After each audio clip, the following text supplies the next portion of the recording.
Okay, good afternoon, everybody.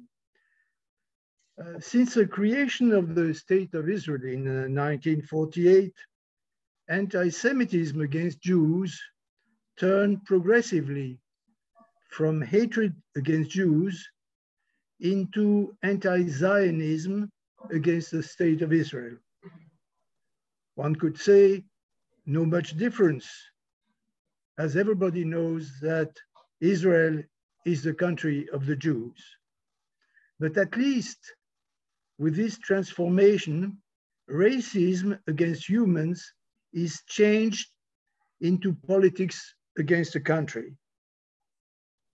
Anti-Semitism was marked by the horror of the Shoah during the Second World War, which saw the assassination of 6 million Jews, 1/3 of the total world population, mainly in gas chambers.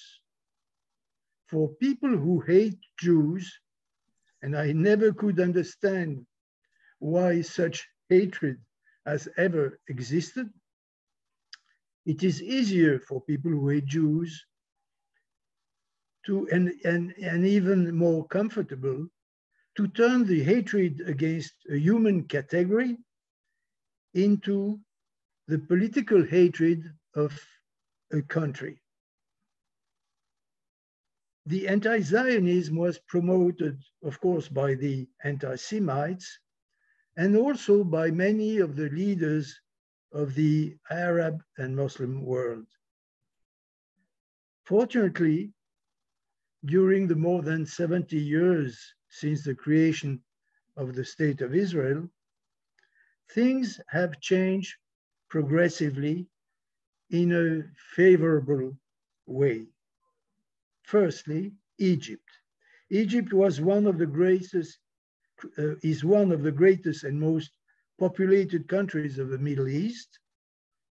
And after several cruel wars with Israel, Egypt finally signed a peace treaty some 40 years ago, a peace treaty which maintains since the last more than 40 years a peaceful and friendly relationship with Israel.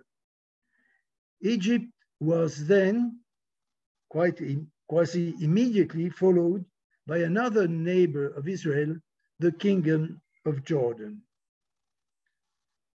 Lastly, and only during the last few months, we saw a radical transformation of the attitude of the other Arab countries in the Middle East towards a friendly and peaceful relationship with Israel. It concerns many countries: the Emirates, Dubai, Bahrain, Oman, Morocco, and even more importantly, the powerful and oil-rich country, which is the Kingdom of Saudi Arabia. This change was called the Abraham Accords, and it was facilitated initially by the United States of America. Behind the major change, one must remember that the Arab Sunnite world and Israel have in common their difficult and even hostile relationship with Iran, which is neither Arab nor Sunnite, but Persian by race and Shiite by religion. These Abraham agreements are a major contribution to world peace. It allows to consider that the risk of new wars in this area is considerably reduced. As the Middle East plays a major role in the world production of oil and gas, it means also that we could enter into a period of stabilization in the energy market, provided that no external risk appears. And there is an external risk. It has a name: Iran. Iran is run by Shiites, Shiite Ayatollahs who are aiming at increasing their influence to other Muslim countries or areas like Yemen, Syria, Lebanon, and Gaza, where they are present with money, with arms, and sometimes with soldiers. The Iranian leadership dreams of rebuilding the Persian Empire under the Shiite religious flag. Iran is also preparing actively itself to getting a nuclear armament. This may become a major risk for world peace because for the state of Israel, it's impossible to accept such a risk, such a threat to its survival, because this threat was clearly expressed repeatedly by the Iranian present leadership. They said repeatedly that they want to destroy the state of Israel. And if they have the nuclear armament, the risk, of course, is real.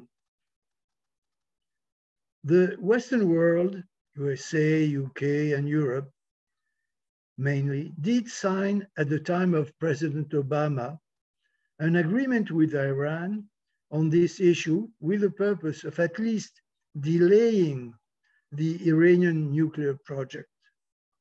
As a counterpart, all the economic sanctions against Iran would have been lifted. This signed agreement was rejected by President Trump during his presidency and is presently renegotiated by President Biden and his partners and Iran.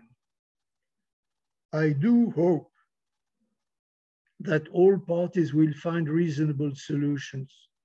I remember the time when Iran and Israel were best friends before the arrival of the Ayatollahs at the time of the Shah Pahlavi. The Shah means the emperor. It means that there is no basis for real antagonism between the two populations of Iran and Israel, who are living in two countries which do not even have common frontiers. China is probably in an economic, geographical, and political position to help reason to prevail and therefore can contribute efficiently to peace in this area and in the world. So I wish that China would play this role. Thank you very much.